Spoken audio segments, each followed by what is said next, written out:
to 2020. I got COVID in around November, and after it was a mild situation, mild case. I didn't have any severe situation. But after that, I beginning to notice that my capacity going down. I couldn't do all the stuff I used to do before. My neck was beginning to hurt. I had dizziness. I had vertigos. At that time, I didn't know exactly what's wrong with me. I felt something is wrong. And then, of course, similar situation with everyone started. I started visiting a lot of various doctors. I appreciate life much more. I appreciate little things much more now. And I know I'm paying attention to some stuff I haven't before. And I'm just, understood how fragile the life is, and just cherishing every moment I have it.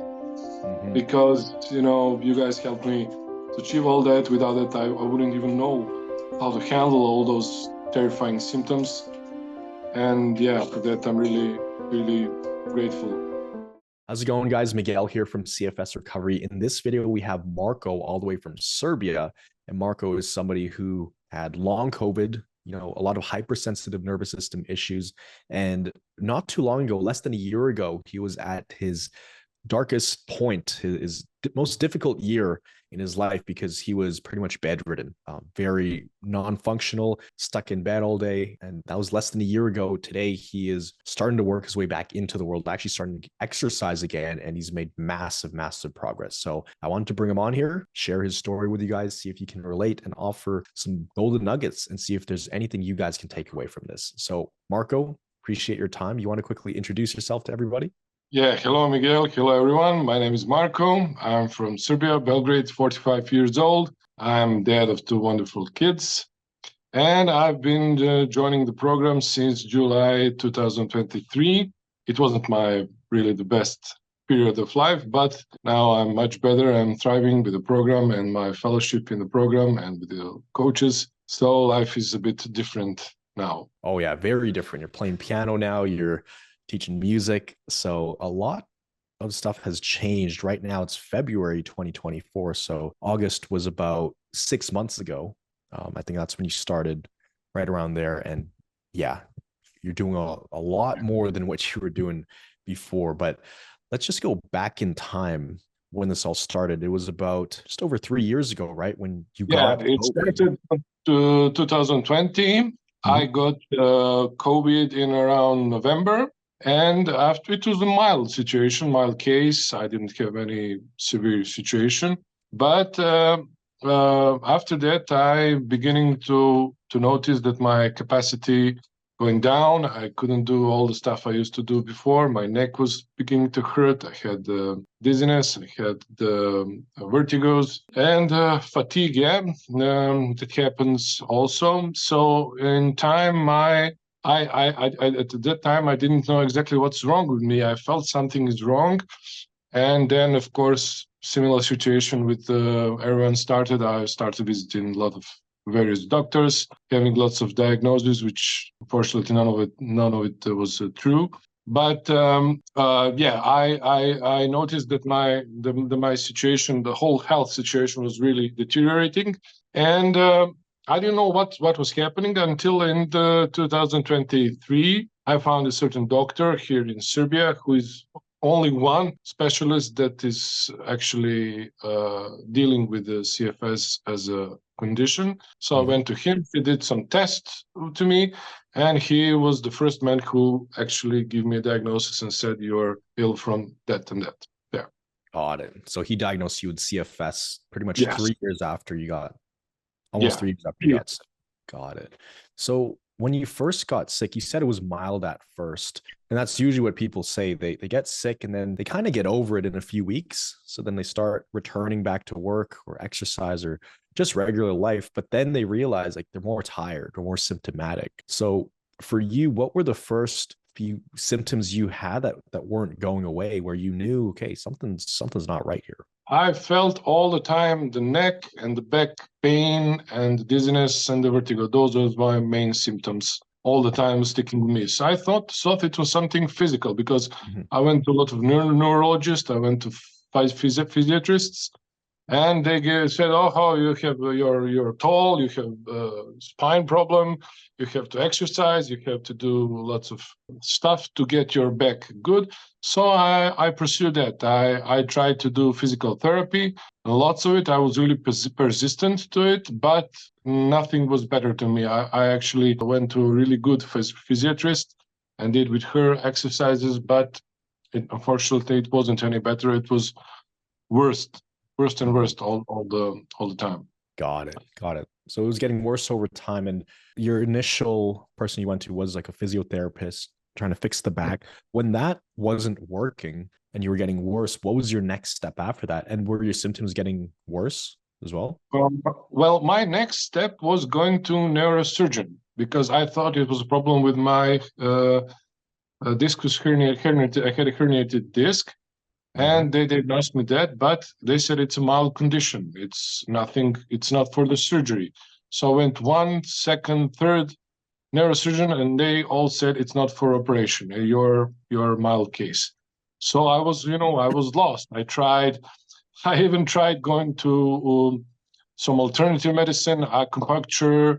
I was doing some stuff with some herbs. I've been some herbalist that was going with me with that really mixture of strange herbs that was really painful and everything, but nothing helped me. I could never solve the issue completely. So yeah, I just wandered from the one doctor to another, and doing all that time I was functional, but I felt my capacity is going down slowly. Got it. And what kind of other symptoms were you dealing with? So it was the fatigue, the back pain, the neck pain, all of that stuff. Was there any other weird stuff you're dealing with, like sensitivity to light, sound, heart palpitations? I couldn't go into the shops anymore because they have LED lights. And when those lights are strong, I felt like I'm going to faint, especially that happened in a little shop. Got it. So your body became more and more hypersensitive. After the physio, you went to neurosurgeons. Actually, you went to 3 of them, and they all said, there's nothing major going on here. So after that, then what was the next step? And you tried acupuncture, all this stuff. What do you do after that? Yeah, but nothing of that worked. I tried even go to neuropsychiatrist, and he prescribed me some medicine, like I'm having some depression, some anxiety, and it all went out to that. It was nothing more than that. Got it. So what was that like? Because you were trying more and more things, but you were getting worse and worse. It seemed like the harder you try, the worse you get. So, what was that like mentally for you? Because for me, I know it was frustrating. Most people, they start getting pretty irritated with the whole system and frustrated. What was that like for you going on this journey? Well, for me, it was frightening to be honest, and I felt like I'm going into that downward spiral more and more, and that I felt like I'm having some mysterious illness that no one is know what's it's about, and I know that I'm the only one that I'm feeling it, that I'm experiencing, but no one believes. Said you need to just work out, you need to move more, you're too lazy. You need to exercise more and everything related to that, like the common stuff. But it wasn't like that for me. I knew how I felt. And I don't know, I tried to compensate that, taking more and more medicines, painkillers, anxiolytics, antidepressants. And that a bit helped, a bit. Yeah. And those things will help. They can feel like they help temporarily, but overall it's like it's not really fixing the root cause, right? So a lot of people don't like taking the medication. So for you, you're getting worse and worse this whole time, these 3 years, up until last year. Were there ever times where you actually recovered a little bit and you were functional, then you went backwards, or it was just straight? No, it was always a straight line, but slow. Gradually, I downrated gradually, and the crucial moment for me was actually when I finished my year in school. It was on June of 2023. And at that time, I had a diagnosis. And when I heard it, the doctor pronounced it to me like it's some condition that it's related to cancer or HIV. So I'm like heavily ill. And that came like a shock to me because my whole world was, crushed. I Yeah. felt like, wow, am I going to die, or what's going to happen to me? And that imputed some really great fear inside of me. But I tried to put it away. It was the end of my school year, and on the beginning of the July, I wanted to place all that beside me. I had taken a lot of supplements and medications and antioxidants that he prescribed me in order to be well. And he also gave me a test for a lot of viruses and bacteria to see which one of that caused that. So I was diagnosed with a Coxsackie virus inside of my body, and also with corona. Corona was also high. All in all, my year in school ended in summer 2023. I found the diagnosis, and I went to put all that behind me. I want to, because I was really afraid of the diagnosis and everything. So I went to a really nice mountain here in Serbia called Zlatibor, and we had some mountain trip, 10 days, to have some really nice vacation. I noticed while we was driving there, I having a really hard time to drive because my pain and neck was really, giving me troubles during the drive. The journey lasted like 2.5 hours in the car, or maybe 3 hours. So it was really hard for me to get there. I was really exhausted when we get there. And when we got there, I found out that our apartment was on the second floor. That meant I had to do 2 floors via 2 different stairs. So that was basically like 50 stairs for me going multiple times during the day. And I said, okay, it's no big deal. I had it all the time. But when I did it, I started to feel that I'm like an 80-year-old person. I cannot do it. When I was up, we had to go down, for the breakfast, for the lunch, for the dinner, and of course walking, because the whole point of going to the mountain is to have that fresh mountain air, to get energy back, to feel relaxed and everything. So we always had to climb to a second floor.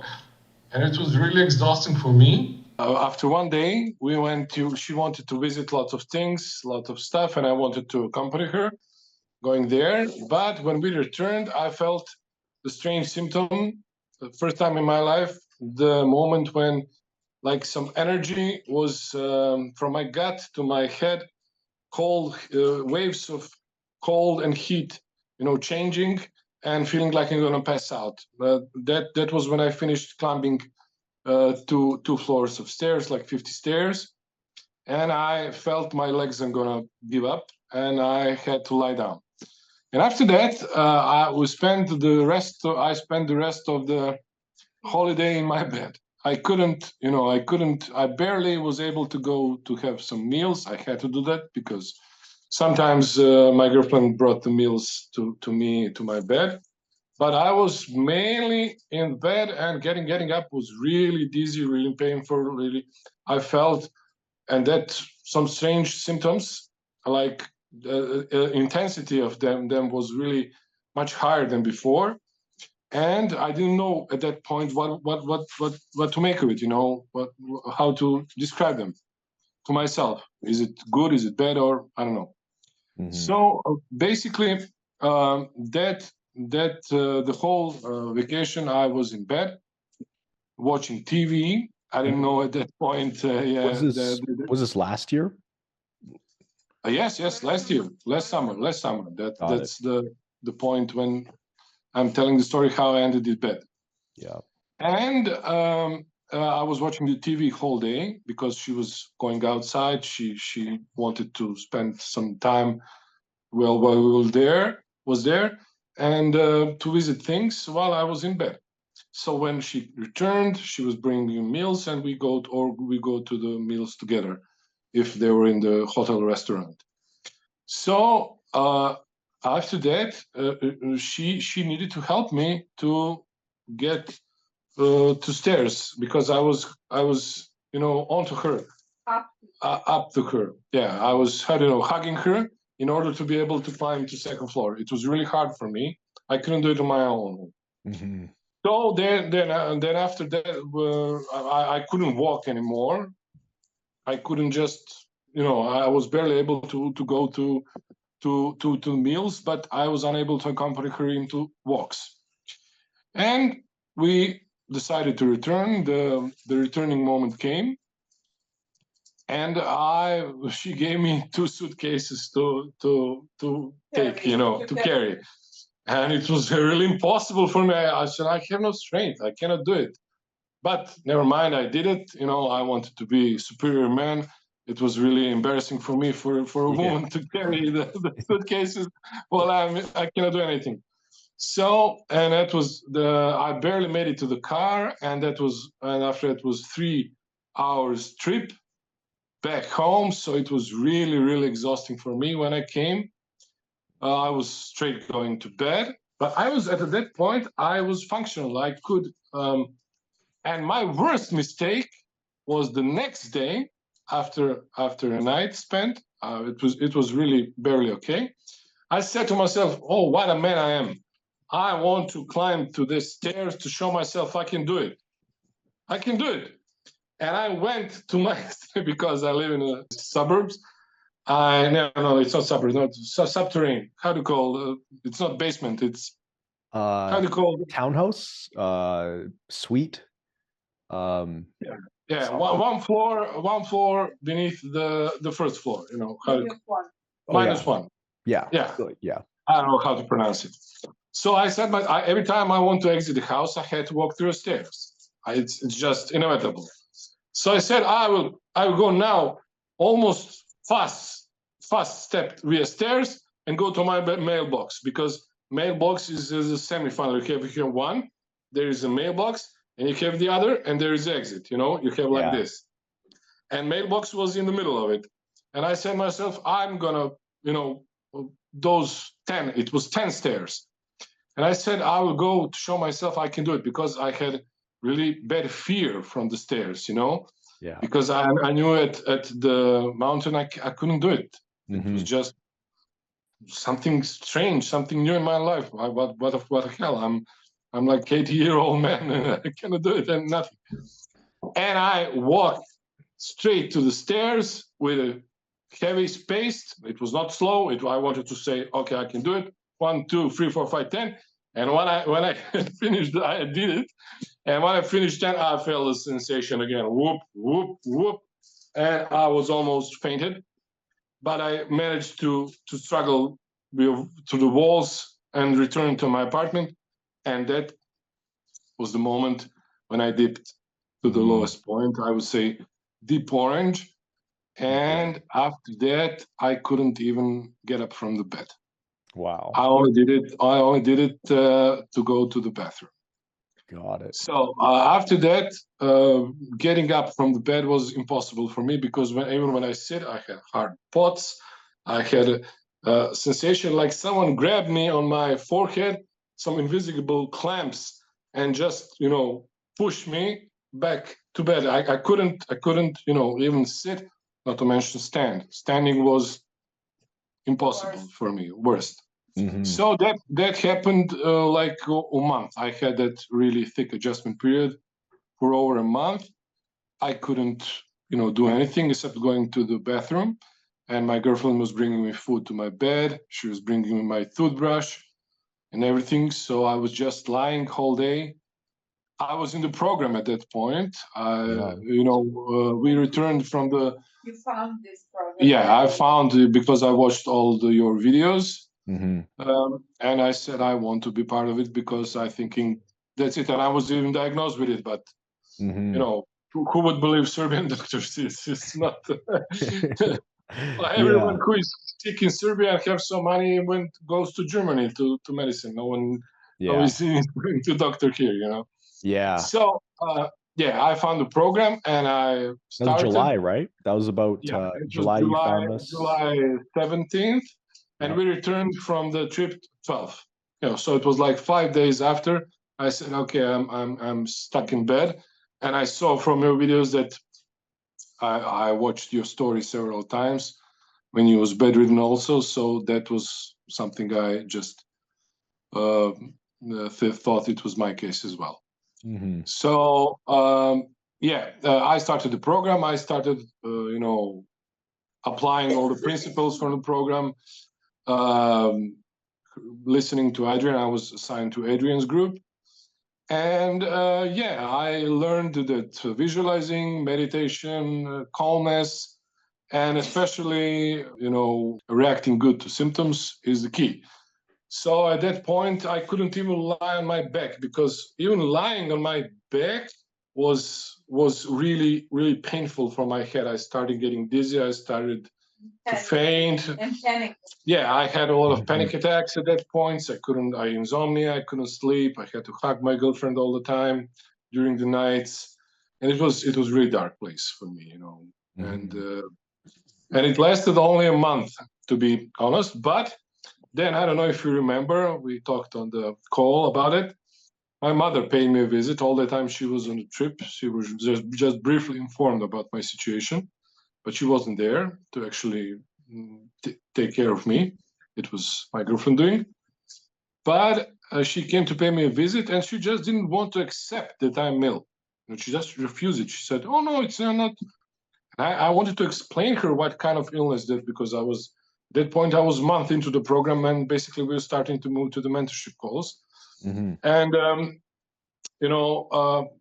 I wanted to tell her about everything what we learned, what kind of illness this is, how to approach it, and the most important for her was not to give me any stress, because she's type of person who wants to argue all the time.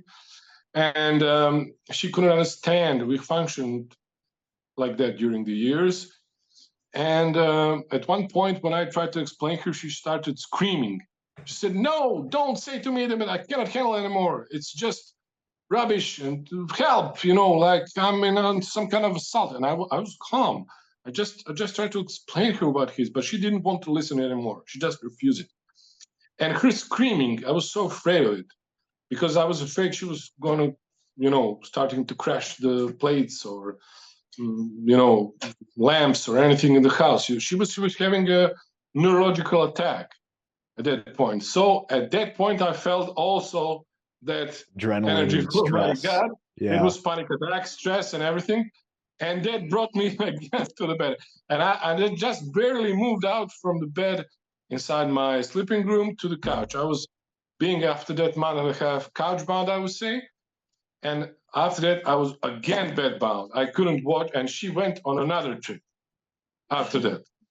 So she just placed me in the bed and moved on another trip. Mm-hmm. So I spent another month in my bed, and after that, I said I won't have anyone visit me. After that, I became myself first priority, like in the program taught us. And after that, I started to move a little bit around the house. I was getting up. My girlfriend really helped me. I must say I wouldn't be able to do it without her. And then I slowly started moving out into my yard. I have a started moving, sitting there, enjoying the sun. I wouldn't believe that I'm actually outside of the house after 2 months, having fresh air, having sun, all that, things someone took for granted. I just understood how important in life is to be healthy, and if you don't have health, you don't have anything. Mm-hmm. Yeah. And so what were some of the biggest mind shifts? You mentioned it earlier, but what would you say the number one thing that helped you was, especially when you were in almost a crash state, like really, really thick adjustment period, if you're stuck in bed for a month? What helped you get out of that? Was it really just focusing on the response to symptoms and finally having some support that, you were doing this with other people and you were just doing it by yourself now? What was the Well, it biggest was shift? combination of a lot of things. First of all, I had my support. It was always me. Then I started applying principles I learned from program. Responding well, not to be afraid. Visualization helped me a lot. I visualized every day that I'm walking through my yard because when I was on the call with Adrian, we decided to skip the stairs for a bit because at that point the stairs were my worst enemy. Your kryptonite, And I yeah. couldn't walk through them to exit the building. So I walk around the house. That is a small hill through the garden, small hill, and then I exit the street the same way. So Adrian suggested me to do that, and I visualize myself that I'm going through that path every day, every day, every day, and then I'm entering the car, and I'm starting the car and starting driving, and that's actually what I took a footage of. I have a video of my first walking out of the house after 2.5 months and driving. Driving wasn't an issue for me because it was fresh also in my memory. Mm-hmm. I remember juniors when he said he was sitting in the car and just sitting and returning. No, when I first sit, I just went once and sit and then return. But the next time I went, I just turned on and started driving. And it didn't produce any dizziness or disorientation or anything. It was okay. Yeah, yeah. But the hardest for me was actually walking on the street, walking because my legs was really shaky and my whole body was under, a lot of shaking, trembling, weakness, fatigue, and a lot of muscle deconditioning for 2 months, 2.5 months of laying in bed. Yeah. That was my most hardest problem.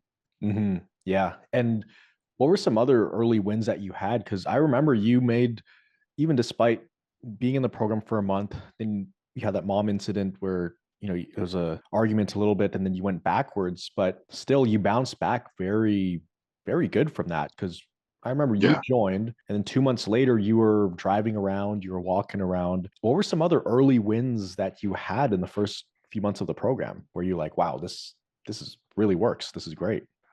Yeah, but my first wins was mindset wins, because everything. Not to be afraid. Yeah, not to be afraid. Yeah, my girls suggested not to be afraid because I really had a lot of panic attacks, a lot of anxiety, and those things that I believe everything happens. Everyone will experience when it's bad the whole time. Even days and night. Those the hardest really days for me and nights. I just wanted tonight to pass. I don't want to remember it. Even remember it brings me really hard feeling. But the first wins was mind shift wins.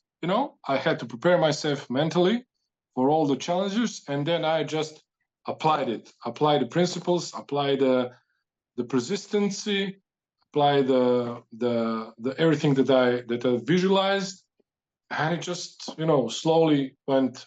I also had one more setback when I was in the garden, and I just wanted to exit the second time during those days. Then I had those sensations again, and that was a sign for me that I push it, that I need to go back. And also, I must now I remembered during those times while I was in bed, my worst symptom was burning symptom. I had burning that always started from my neck and was spreading through my arms and through my body, like my skin is burning. And that always happens when I moved a little bit more or do something more, or I have that more of a stimulus, and I hated the burning. Burning was the worst for me. Yeah, I had that a lot too. The burning would move all over my body. I feel like my skin's on fire. Yes. Same thing with my head, and it would move around. It didn't even make sense. So I tried taking painkillers for it, but it didn't really work too much. But the brain retraining for the chronic pain really helped. The shrinking the pain centers, So I remember there was also a time when you were more functional and making great progress. You met up with a couple thrivers, right? Did they come over to your house? Yes. No. Actually, it was a peer from the program, Peer Exton from the Germany, and we was really good, making good friends. He was often talking about the symptoms and everything. So he decided, because his physically was okay, he had some more mental issues, he decided to pass a visit, me and my friend Anna, who's also from the program. And when he came, we gave him a home and wanted to show him around Belgrade to just hang around a bit, and decided to have joined the visit to Anna because Anna was bedbound. She couldn't move. She couldn't go anywhere. So I just decided to expand my. I also didn't go that far by that time. I was only around the neighborhood.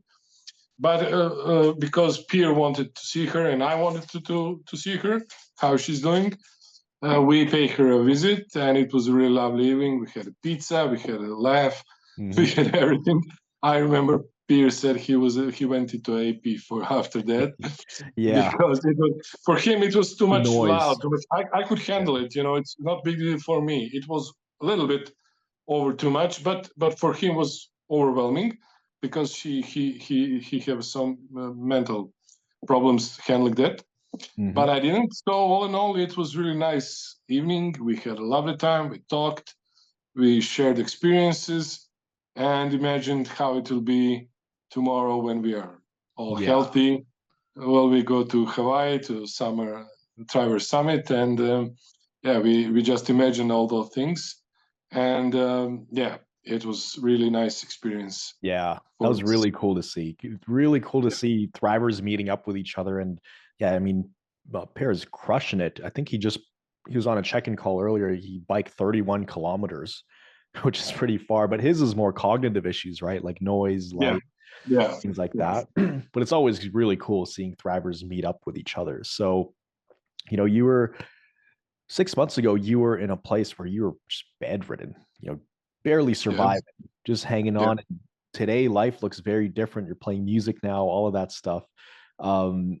What are some things you can do now that, were a dream 6 months ago? And there's a lot of wins in different areas, like physical wins, mental wins. But let's talk about physical. What are you able to do? For me, physical victories were the biggest because, I couldn't exit the house. I couldn't drive. I couldn't walk. Now I can walk like 30, 45 minutes without any problems, any symptoms.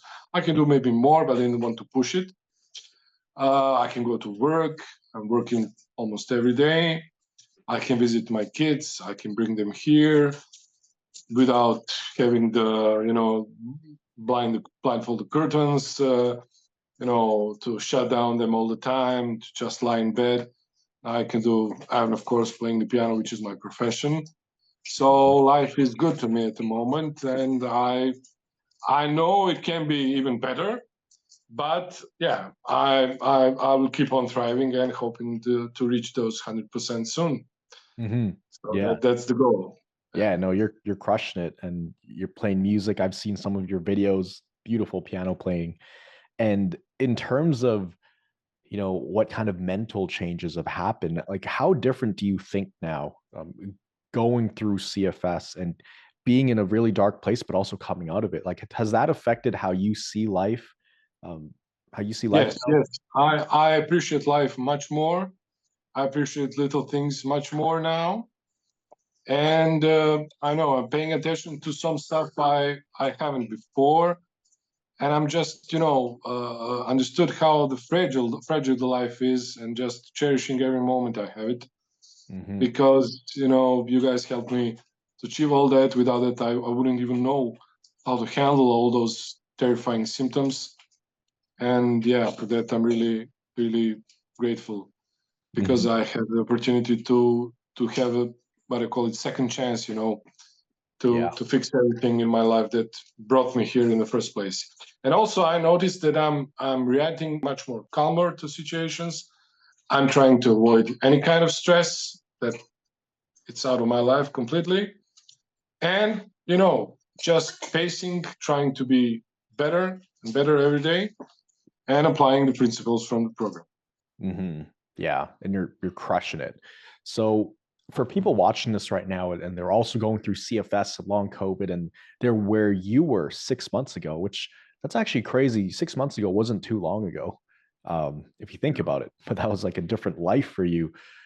What's some advice you can give them? What's some golden nuggets, or what is something you want to share with them, People who are in I this just situation? want to tell them that there is definitely a way out of this.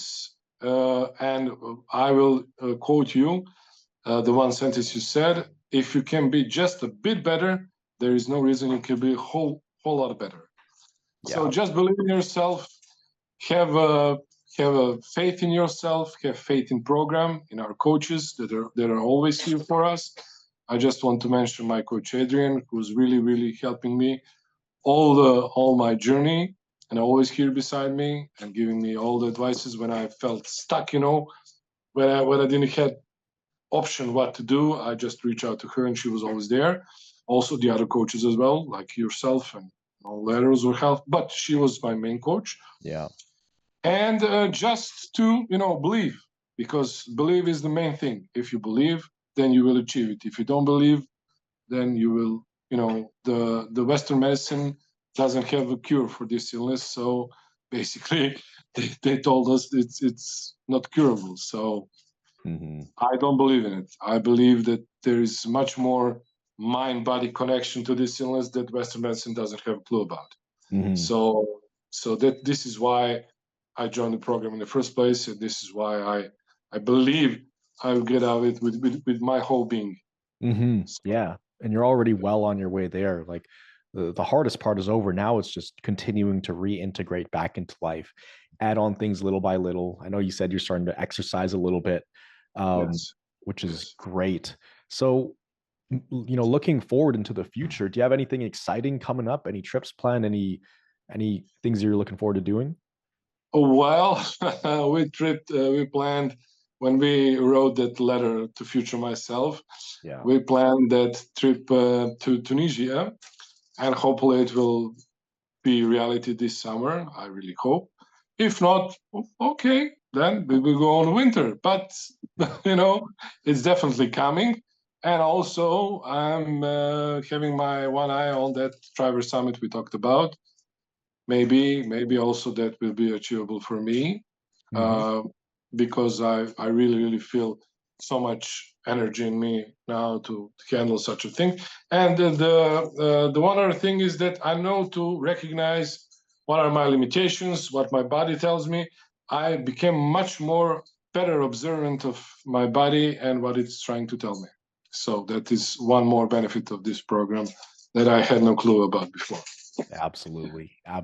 So, I mean, what does your partner think about all of this? She's probably excited to have Marko back, and the role is changing. You're taking care of her now, right? Yes. Well, do you want to Juan Yeah, her to tell you about it? yeah, I would love to if she's open to it. What's her name? Dođi. Mira. Mira. A dođi, ajde, dođi, kad se čovjek zove. Is she shy? Yeah, she will come. She will come. She's just a bit shy. Yeah. She's a professor of Germany. Oh, really? Yeah, and that's why she was communicating with Per so much easy, because he's a German. I see. Hey, Mira. Yes. How are you Hi. doing? Yeah. Yeah, I'm fine, thank you. Yeah, no, I just had a quick question. How is it seeing Marko go through this kind of transformation? Because 6 months ago, you were bringing food to him, you were helping, bringing his toothbrush, all that stuff, and now he's functional. What's it been like for you? Well, it wasn't easy. Yeah. But it wasn't hard as well, because I saw in him that he wants to be well again, that he wants to be healthy, and that he's really good responding for everything you teach him. And there was a progress very soon, so we believe still together, we are still together in this. And we believe that he will recover fully, and that will be healthy again. So I'm very proud on him and everything what he's doing, and he's really doing great job. Yeah. Because he learned a lot, like his personality changed a bit, taking only the best parts of old him now and put it in a right place. He see the things differently, And definitely there is, you know, he just showed this patience. And I know it was really, really hard sometimes to be patient and, you know, to talk to yourself and say, it's just a nervous system. I'm doing well. What did you say? So I'm strong. I can do it, and things like that. We had a lot of mantras. And you know, to really believe in it. So now his recovery or half recovery now, and at this point is actually that he was truly 100% in it. Yeah, it's amazing to see. And also you played a very big role too. You know, you heard him say earlier, he couldn't have done it without you. So it's cool. It's always cool to see the teamwork people can have. And there's one support system who was there, loyal, even in the darkest times. So, you know, thank you for believing in him as well. And he also believed in himself. And now here he is. All the hard work paid off. And the most exciting part is yet to come for you guys. All the trips, Tunisia is going to be coming up, you know, all these things. So it's just really, really exciting to see. Makes us coaches very happy to see people getting their lives back. And you get Marko back, which is great. Yeah. I think that's it. Yeah. So. We're all together happy for having each other. And exactly. you know, it's true when someone say only when hard times come you can really see when is someone beside you or not. Yeah. So Absolutely. Mia was me the whole time, and it was really hard for her family, because she just vanished from their lives, and she was all with me all the time. And yeah, they had a hard time accepting it, but it pays out eventually in the end. Exactly. We got each other. Exactly. We got each other in good times and in bad, no matter what. So then this whole situation just proves it. So anyways, you know, this was a great chat. Really glad to see you really starting to thrive again and getting your life back. And this is just the start. This is the beginning of the next chapter in your life, which is going to be even better than your previous life. I always say that on these calls, but the best is yet to come. So just keep on going. And thank you for your words of inspiration. Is there anything else you want to share with people? I know you shared a lot and shared your golden nuggets, but anything else you want to share with people watching this who have CFS? Yeah, I just want to share with them not to be afraid, to believe in the program, to believe in the better tomorrow, because after the rain, only the sun can come, nothing else. Exactly. So have faith and just patience. Yeah, patience is really important, because you cannot push anything here. You just have to listen to your body and respond well at the right moment. Exactly. So your body will tell you how to behave and what to do. You just need to learn how to listen it correctly. Exactly. And live in harmony. I also want to give my gratitude to all the coaches and everyone in the program. There is also a lovely community which also helped me. Their stories, their questions, and with their part and their support is also significant in my recovery. So I want to thank them as well, because they are such a lovely community, and I just can't wait to meet them all. If that's gonna happen soon. Yeah, I hope it's coming. Yeah, we're aiming for this year. Aiming for this year. Really nice. Hawaii. Yeah, Hawaii.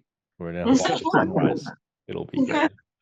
Awesome. So thank you so much, Miguel, and hopefully we'll have a second interview when I'm 100% ready. Absolutely. When you're thriving even more. So I hope you guys enjoyed this video and enjoyed hearing Marko's story all the way from bedridden even just 6 months ago to now really being functional again, working, driving, doing all the things he couldn't do at all 6 months ago. And Marko is just one of the thousands of people all around the world recovering, and we've helped quite a handful of people recover, but recovery is absolutely possible.